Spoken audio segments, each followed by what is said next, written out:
మీరు గనక ఈ 2025లో ఒక మంచి ఇల్లు కట్టుకుందాం అనుకుంటుంటే, ఈ 6 విషయాల్లో మాత్రం అస్సలు కాంప్రమైజ్ అవ్వకండి. అవేంటో నేను మీకిప్పుడు చెప్తాను చూడండి. ఫస్ట్ వచ్చేసేటప్పటికి మనకి కిచెన్ గాని, బాత్రూమ్ గాని, రూఫ్ గాని, ఎనీ అదర్ వెట్ ఏరియాస్‌లో వాటర్ ప్రూఫింగ్ అనేది చేయించుకోవడం అస్సలు మర్చిపోవద్దు.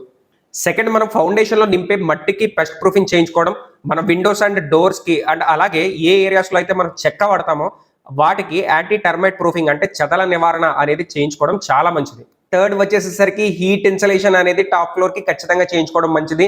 దీనివల్ల టాప్ ఫ్లోర్‌లో హీట్ అనేది మాక్సిమం రెడ్యూస్ చేయొచ్చు. అండ్ అలాగే హీట్ ఇన్సులేటర్స్ ఫస్ట్ మనం లే చేసిన తర్వాత కూడా మనం ఫాల్ సీలింగ్‌ని హ్యాపీగా ఇన్‌స్టాల్ చేసుకోవచ్చు. ఫోర్త్, ఎవరైనా ఫ్రెంచ్ విండోస్ కానీ, డబుల్ హైట్ గ్లాసెస్ లాంటివి వాడుతుంటుంటే గనక దానికి డబుల్ గ్లేజ్డ్ గ్లాస్‌ని వాడడం అండ్ అలాగే ఆ గ్లాస్‌కి నాయిస్ రిడక్షన్ స్ట్రిప్స్‌ని ఇన్‌స్టాల్ చేసుకోవడం అనేది మంచి ప్రాక్టీస్ అవుతుంది. ఫిఫ్త్ వచ్చేసరికి గేట్స్, గ్రిల్స్, రైలింగ్స్ అండ్ అలాగే రెయిన్‌ఫోర్స్‌మెంట్‌కి anti rust treatment like anti corrosive primer coating లాంటివి వేయించుకోవడం మంచిది. సిక్స్త్ వచ్చేసేటప్పటికి మీ ఇంట్లో స్మోక్ డిటెక్టర్స్ అండ్ అలాగే ఫైర్ అలారమ్స్ లాంటివి కూడా ఇన్‌స్టాల్ చేయించుకోవడం అనేది మంచి ప్రాక్టీస్ అవుతుంది. యాజ్ ఎ సివిల్ ఇంజినీర్‌గా నేను ఇప్పుడు మీకు ఎక్స్‌ప్లెయిన్ చేసిన 6 స్టెప్స్ కూడా మీరు ఇప్పుడు లేదా ఫ్యూచర్‌లో కట్టుకునే మీ ఇంటికి ఖచ్చితంగా వాడుకోమని అయితే రికమెండ్ చేస్తాను.